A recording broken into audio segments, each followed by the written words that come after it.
Hello students, this is the flipped lesson for Storytown Lesson 7 Vocabulary. To participate in this lesson, you will need your Lesson 7 vocab sheet, a pen or a pencil, and a highlighter. If you lost your Lesson 7 vocab sheet, check Edmodo for a new one. Let's look at the directions. First, please watch and listen to this presentation on your own. Feel free to pause and go back as needed. Then, write the definition or meaning of each word on your vocab sheet. Write a brief response to each question that goes along with the vocabulary word. Are you ready to begin? Let's go! The first word on our list this week is convince. Convince is a verb, which means that it's an action word in our sentence. The meaning of convince is that you have persuaded someone that what you are saying is true. If you were going to use the word convince in a sentence, you might say, in order to convince your parents to buy you a new iPhone, you must prove you are responsible. How could your parents convince you that spinach tastes delicious? Think about your answer and write it on your vocab sheet. The next word on our list is defeatist. Defeatist can be an adjective or a noun. The meaning of defeatist is expect to do badly or fail. If I wanted to use defeatist as an adjective in a sentence, I could say, to be defeatist is to accept failure.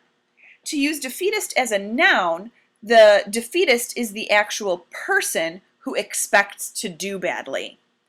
What might a defeatist member of the baseball team say? Think about your response and write it on your vocab sheet. The next word on our list is disown, which is a verb or action word in a sentence. The meaning of disown is to break your connection with a person or thing. If I were going to use the word disown in a sentence, I might say, don't disown friends who make a mistake. If your friend looks like she wants to disown you, how does she look? Write your response on your vocab sheet. Let's look at the word ordinary. Ordinary ends with the ARY suffix, which most of the time is used to form an adjective or describing word.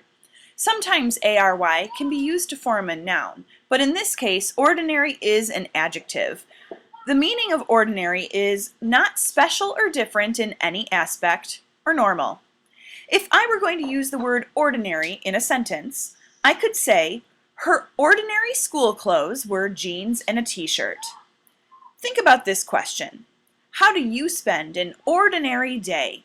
Write your response on your vocab sheet.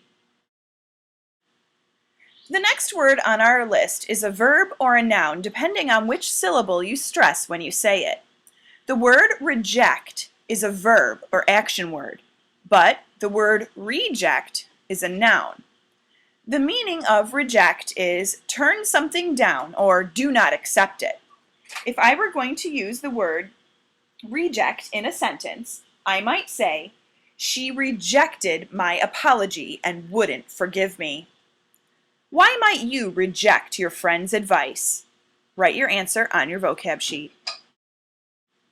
The next word on our list is the word suit. But in our reading this week, we aren't going to use this word to mean the type of clothing your father or stepfather might wear to a business meeting. Instead, this is the verb form of the word suit. Suit can mean to put on equipment or a uniform, such as a soldier or police officer might suit up. And it can also mean to act according to your own wishes. The second meaning, I could use it in a sentence like this. This job will suit me just fine because it plays to my strengths. On your vocab sheet, write your answer to this question.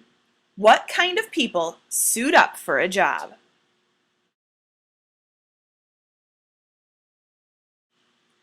The last word on our list this week is treason, which is a noun, which is a person, place, thing, or idea. In this case, treason is an idea. Several students make a mistake and use this word as an adjective in a sentence. If you would like to use the word treason as an adjective, please add the OUS suffix and use the word treasonous. The meaning of treason is the crime of betraying your country. If I were going to use this word in a sentence, I might say, The soldier's treason cost them the battle. What kind of punishment should a person receive if he or she commits treason? Write your ideas down on your vocab sheet. Those are all the words, so what's next? Well, you can go back to review any words you do not understand. Please highlight or circle any words you still have questions about, and we will discuss them in class. Then, be ready to play a review game in class using these words. During the week, you will read and understand stories that use these vocabulary words. And finally, by the end of the week, you will use each word in an original sentence. And this will be your end of week quiz. Make sure you complete this assignment on time and turn it in by the due date, and we'll see you next time.